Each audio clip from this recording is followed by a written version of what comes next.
नमस्कार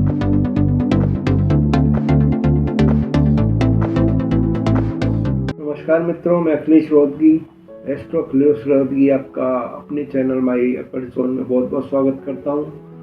आज का विषय जो है वो है आपका महाकुंभ मेला, जो कि 14 जनवरी से शुरू होकर 29 फरवरी तक रहेगा। को महाकुंभ मेला क्यों कहते हैं, इसके पीछे भी एक कहावत है जो कि आप लोगों ने सुनी भी होगी। जब देवता और राक्षस ने समुद्र मंथन किया था, उस समय मंथन में एक कलश निकला था जिसमें से करीब करीब 14 तरह की वस्तुएं निकली थी।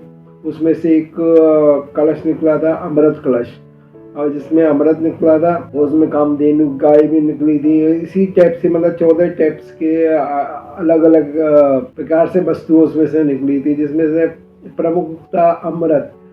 जब राक्षसों और देवताओं को पता लगा कि इसमें अमृत निकला है तो उसको पाने के लिए एक होड़ सी मच गई कि कौन इसको पहले पालेगा और उसको कौन पी लेगा। इसी में एक कहावत भी है, जब ये कलश को लेके देवताओं ने अपने पास रखा कलश, और राक्षसों का पूरे ब्रह्मांड के राक्षस उनके पीछे पड़ गए कि हम लेंगे, झगड़ा होता रहा। और इसी दौरान वो देवता लोग उसको लेके भागते रहे। भागे तो उनमें से जो कलश में से जो 4 बूंदे गिरी, तो वो हमारी पृथ्वी के और वो भी भारतवर्ष के उन 4 जगहों पर गिरी जहाँ पर हम कुंभ का मेला मनाते हैं। जिसमें है एक नासिक, दूसरा उज्जैन, तीसरा हरिद्वार और चौथा प्रयागराज, जिसको इलाहाबाद के नाम से भी जाना जाता है। उस होड़ में क्या हुआ कि 4 जब बूंदें गिरी तो वो अलग अलग उस पे लगी। उसमें ही हम उसको ये मतलब ये कथा एक टाइप से कि पौराणिक कथा है जो पृथ्वी हुई थी, जिसमें से राहु और केतु का हुआ था। चंद्र ने और सूर्य ने कंप्लेंट कर दी थी विष्णु जी ने, तो उसने स्वर्भानु नाम राक्षस का सिर काट दिया था। वही कथा में जो अमृत उसने ग्रहण कर लिया था तो वो अमर हो गया था राहु। वही कथा में तो जो अमृत है वो अमृत कलश में से जो 4 बूंदें गिरी थी, उसी का को पाठ है कि हमारी पृथ्वी पे जिस जगह पर ये गिरी उस जगह पर महाकुंभ मनाया जाता है, कुंभ का मेला मनाया जाता है। और जैसे कि वो देवता लोग 12 दिन तक उसको लेके घूमते रहे, मतलब पूरी पृथ्वी का चक्कर लगाते रहे कि हमसे राक्षस लोग छीन न ले। उसके बाद जब ब्रह्मा जी ने उसमें हस्तक्षेप किया, उसके बाद में वो डिसाइड हुआ कि भैया के पहले देवता लोग अमृत ग्रहण करेंगे, उसके बाद में राक्षस लोगों को मिलेगा। अमृत को देवता लोगों ने ग्रहण करने के लिए, इसी में एक राक्षस था स्वर्भानु राक्षस। उसने कहा कि ये सारा खत्म हो जाएगा, हम राक्षसों को पीने का नहीं मिलेगा। उसने देवताओं का रूप धारण करके देवताओं की पंक्ति में बैठ गया। उसने सूर्य और चंद्रमा ने उसको देख लिया और उसका विष्णु जी से उसकी कंप्लेंट कर दी।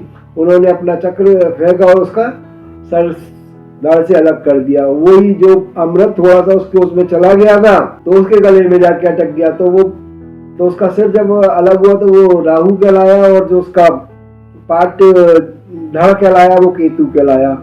यह हो गया आपका एक पौराणिक कथा से हम महाकुंभ इस तरफ से बनाते हैं। और एक साइंटिफिक रीजन भी है कि हम इसको क्यों मनाते हैं। पृथ्वी का जो पार्ट है, कभी पूरा वर्ल्ड का आप नक्शा उठा के देखेंगे, उसमें 0 से 30 डिग्री का जो भी अक्षांश आता है, उस डिग्री पर हमारे ग्रेविटी पावर फोर्सेस, मतलब ब्रह्मांड की शक्तियों का वास ज्यादा होता है। वो प्लानेटों को घुमाने में बहुत ज्यादा सक्षम है जगह पर। मतलब उस में हमारे ही भारतवर्ष में ऐसी शक्तियां हैं जो बढ़ती हैं। उसमें से हमारे ऋषि मुनियों ने उन 4 स्थानों का वर्णन किया हुआ है कि यहाँ पर हमारी स्पिरिचुअल ताकतें ज़्यादा बढ़ती हैं। और जब बृहस्पति की दृष्टि हमारे उस पर पड़ती है, इस वातावरण में, तो हमारे शक्तियों को ग्रहण करने की क्षमताएं ज़्यादा बढ़ जाती हैं। भारतवर्ष भी इसी अक्षांश में आता है, तो उस अक्षांश में स्पिरिचुअल धार्मिक प्रवृत्तियों को धारण करने की क्षमता उस समय ज़्यादा बढ़ जाती है।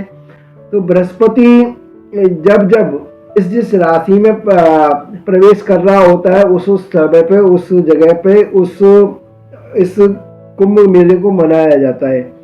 इसको महाकुंभ क्यों कहता है? प्रयाग वाले को ही, वैसे तो कुंभ का मेला होता है, वैसे अब इसको महाकुंभ का नाम क्यों दिया है? क्योंकि ये प्रयागराज में 144 वर्ष के बाद में ये हो रहा है, और हो सकता है ये हमारे जीवन में दोबारा आए ना आए, हम रहें ना रहें। अब के वातावरण में लोगों का जीवन ही कितना है, 60 साल, 65 साल, ज़्यादा से ज़्यादा 80 साल। कोई बिरला आपको मिलेगा जो 100 साल का होता है, जो कि अब पुरानी उसमें इतने लोग अब जीवित नहीं रह पाते। इस कारण से ये महाकुंभ जो 144 साल बाद हमें पड़ रहा है, तो उसमें स्नान करें जाए। हमारे वेदों में लिखा है कि जब हमारा शरीर भीग जाता है या गीला होता है, तब हमारे शरीर में एक स्पिरिचुअल पावर को ग्रहण करने की क्षमता अधिक हो जाती है। और इस वातावरण में जब पृथ्वी और बृहस्पति की ऊर्जाएं हमें एक साथ, ब्रह्मांड की शक्तियां हमें एक साथ इस वातावरण में मिलती हैं, तो इसको ग्रहण करने में हमारी इंट्यूशनल पावर और जो हमारे अंदर की ग्रहण करने की शक्तियां हैं और जो धार्मिक प्रवृत्तियां हैं वो हमारी बढ़ जाती हैं। इसी समय आपने देखा होगा कि इस महाकुंभ में नागा बाबा भी बहुत आते हैं, आ रहे हैं। उनके कितने ही अखाड़े हैं नागाओं के, जो 13 अखाड़े हैं, वो 13 के 13 अखाड़ों में सारे नागा बाबा पहले स्नान करेंगे, जिसको भी पहले वो शाही स्नान कहा जाता था, वो अब उसको चेंज कर दिया गया, उसको दूसरा नाम दे दिया गया है, अमृत स्नान के नाम से उसको जाना जाएगा आगे से। इसलिए इस में ही आप देखेंगे जब हमारा शरीर गीला हो जाता है, उसी में पावर ग्रहण करने की शक्ति होती है। इसीलिए कहा जाता है कि हम रोज स्नान कीजिए तो आप अपने आप को तरोताजा महसूस करते हैं। उसी कंडीशन में है कि वैसे तो हर उसमें 12 महीने में मतलब हर 12 साल बाद एक कुंभ मेला आता है, पर ये ही कुंभ मेला क्यों स्पेशल है? क्योंकि इसमें देखिए ये कुंभ जो प्रयागराज में हो रहा है, प्रयागराज जो इलाहाबाद के पास में पड़ता है, तो आप उसमें देखेंगे कि जो 3 नदियों का संगम है वो और कहीं और किसी भी वाले कुंभ पे नहीं है। ना नासिक में मिलेगा, नासिक में आपको गोदावरी नदी मिलेगी, ठीक है। एक उज्जैन में हमारा कुंभ का मेला होता है, वहां पे शिप्रा नदी है। और आपका हरिद्वार है, यहाँ पे हरिद्वार है, वहां पे गंगा नदी है, सिर्फ गंगा नदी है। पर जो प्रयागराज है, प्रयागराज में हमारी 3 नदियों का मिलन होता है वहां पर, जिसको हम देखा जाए तो जो मेन प्रयागराज है, जब इलाहाबाद से नदी गंगा जाती है और उधर से हमारी जमुना नदी जाती है, और जब दोनों का संगम होता है, उन संगम को हम सरस्वती कहते हैं। तो गंगा, जमुना, सरस्वती नदी एक साथ होती हुई जब इलाहाबाद की तरफ जाती है, प्रयागराज की तरफ जाती हैं, वो तीनों नदियों का एक संगम, जो एक महाविशेष जल हमारे शरीर को प्रभावित करता है, उस टाइप से इसको महाकुंभ के नाम से जाना जाता है। आपको ये मेरा वीडियो कैसा लगा? और आपसे उम्मीद है कि आपको ये जानकारी काफ़ी अच्छी लगी होगी, तो आप हमारे चैनल को लाइक कीजिए, सब्सक्राइब कीजिए। धन्यवाद। मैं अखिलेश रोहतगी आपका बहुत बहुत धन्यवाद करता हूँ। इस महाकुंभ मेले में अवश्य जाइएगा और स्नान आदि जरूर कीजिएगा। बहुत बहुत धन्यवाद।